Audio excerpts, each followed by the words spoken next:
हाथ उठा के और भाव से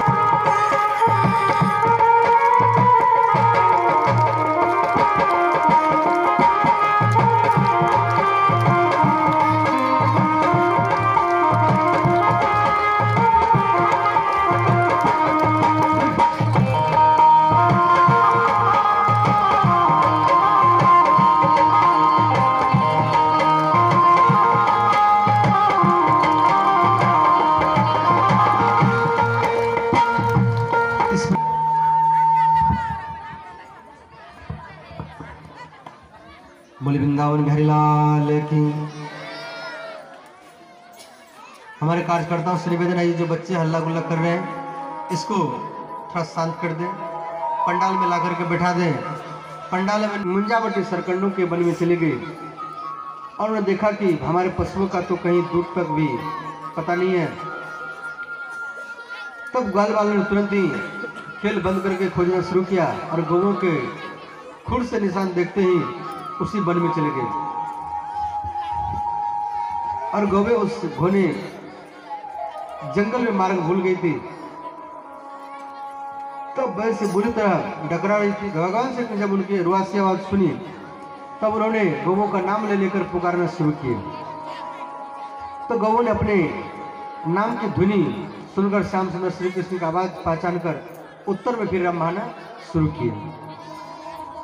तो ग्वाल वाले उसी वन में भटक गए थे। तो परीक्षित श्री सुखदेव जी कहते हैं, परीक्षित इतने में बड़े जोर से उस आंधी चल पड़ी और तूफान के कारण सरकंडों के आपस में टकराने से वन में आग लग गई। जब ग्वाल वाल गौवों ने देखा कि आग चारों ओर से हमारी तरफ बढ़ती आ रही है तो उस दवाग्नि को बचाने के लिए उन्होंने बलराम और श्री कृष्ण के शरण में लेकर के प्रार्थना की। कृष्ण कृष्ण महाबाहु कृष्ण कृष्ण महावीर हे रमा रमात विक्रम दबा विद्यमान। तो ग्वाल बालों ने कहा, हे महावीर कृष्ण, हे प्राण प्यारे श्री कृष्ण, हे परम बलशाली बलराम जी, हम तुम्हारे शरण में हैं और इस समय हम दवाग्नि से जलने वाले हैं और तुम दोनों हमें बचा लो। तो श्री कृष्ण जिसे मात्र तुम भाई हो, बंधु सभी कुछ तुम ही हो, इसलिए हम लोग बोलते हैं तुम्हें माता च पिता तुम्हें बंधु च सखा तुम्हें। हे भगवान, तुम ही सब कुछ हो, भाई हो, बंधु हो, सखा हो, मित्र हो, सब कुछ तुम ही हो।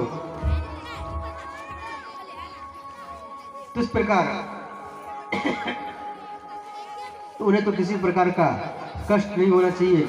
सभी धर्मों के ज्ञाता श्याम सुंदर तुम ही हमारे एकमात्र रक्षक और स्वामी हो, हमें केवल तुम्हारा ही भरोसा है। तो श्री सुखदेव जी कहते हैं, परीक्षित अपने सखा ग्वाल वाल के ऐसे दीनता भरे शब्द सुनकर भगवान श्री कृष्ण का तुम लोग आंखें बंद कर लो।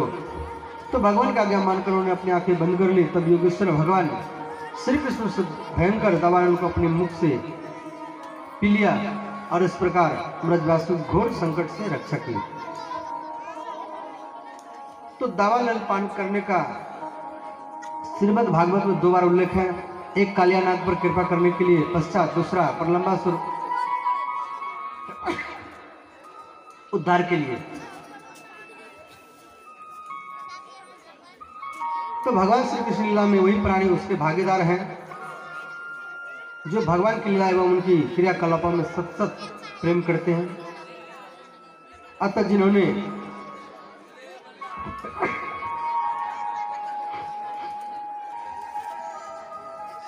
जिन्होंने काम क्रोध जैसे दावानल को अपने बस में कर लिया है, सज्जनों, हमारे हितैषी ऋषि मुनि एवं विद्वानों ने हम गृहस्थ जीवियों के लिए 4 आश्रमों की मर्यादा सुनिश्चित की है। ब्रह्मचर्य, गृहस्थ, वानप्रस्थ और संन्यास। जो मनुष्य इनकी मर्यादाओं का सही पालन करता है उस मानव को धर्म पूर्वक पालन करने से यश की प्राप्ति हो जाती है। अतः श्रेय एवं काम वासनाओं से सहज में इस परम दुर्लभ मोक्ष की प्राप्ति भी हो जाती है। फिर भी लोग दावाग्नि का पान क्यों किया? तो पहला कारण है, इससे यह सिद्ध होता है कि जो भगवान के अनन्य भक्त हैं अथवा जिन्हें वेद और शास्त्रों की मर्यादाओं का कुछ भी ज्ञान नहीं है, वे केवल प्रभु के प्रति ही विश्वास रखना जिसका धर्म बन गया है, ऐसे भोले वाले ब्रजवासियों को अधोगति से बचाने के लिए भगवान श्री कृष्ण ये सोचकर कि मेरा अवतार तो सभी का दाह दूर करने के लिए हुआ है, इसीलिए उस भयंकर दावानल का पान किया और अपने प्रेमी भक्तों की रक्षा की। दूसरा कारण, त्रेता युग में भगवान श्री राम का उपहार, भगवान श्री राम को उपकार करने वाले अग्निदेव ने माता श्री जानकी जी को सुरक्षित रखने के कारण अपने मुख में स्थापित करके अग्निदेव का सत्कार करके मान बढ़ाया था। जब भगवान राम वनवास में थे तो भगवान राम माता सीता को बोले, हे सीते, हम नर लीला करना चाहते हैं और आपकी सहायता हमें चाहिए। तो माता सीता बोले, प्रभु हमें क्या करना पड़ेगा, कैसे हम आपका सहायता करेंगे। और उस समय लक्ष्मण जी को लकड़ी लाने के लिए भेज दिए थे। तो कहा, हम जब तक नरलीला करेंगे तब तक आपको अग्नि में आपको रहना पड़ेगा, अग्निदेव के पास में रहना पड़ेगा। तो कहा ठीक है। फिर वहां पर अग्निदेव प्रकट हुए और माता सीता अग्निदेव में आग में चली गई और माता सीता का परछाई वहां पर रह गया। तो परछाई को लेकर के भगवान राम ये नर लीला की। तो ये बात लक्ष्मण जी को मालूम नहीं पड़ा था। तो जब रावण का मृत्यु हो गया और लंका से विभीषण जी सीता माता को वापस लाए भगवान राम के पास में, तो भगवान राम लक्ष्मण जी को बोले, हे लक्ष्मण, अग्नि प्रकट करो, हमें अग्नि से सीता माता को वापस लेना है। तो लक्ष्मण बोले, भैया अग्नि परीक्षा देना पड़ेगा। भगवान जी वहां, लक्ष्मण जी यहाँ क्रोध में आ गए, आवेश में आ गए, हम अग्नि परीक्षा लेने नहीं देंगे।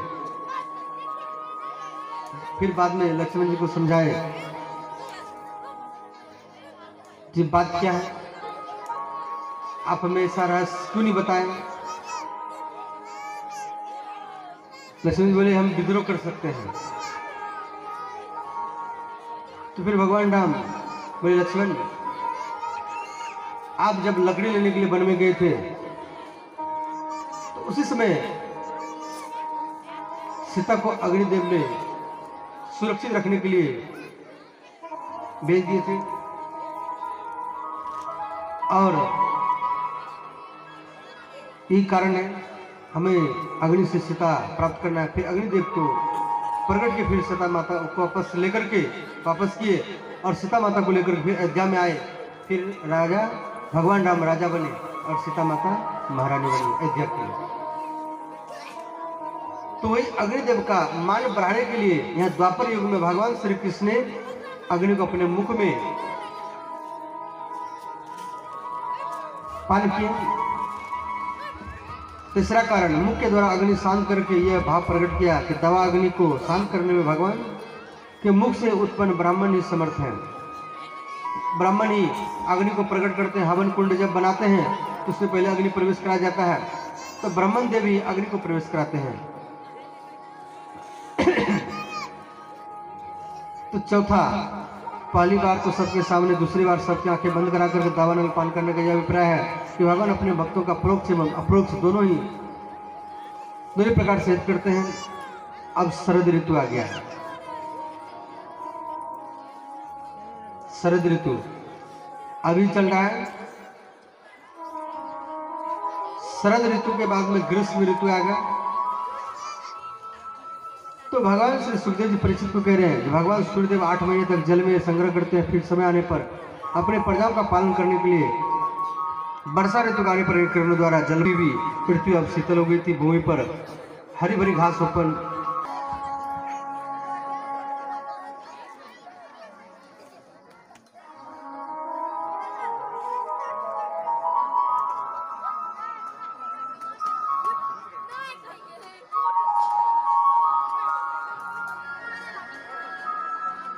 बोले वृंदावन बिहारी लाल की।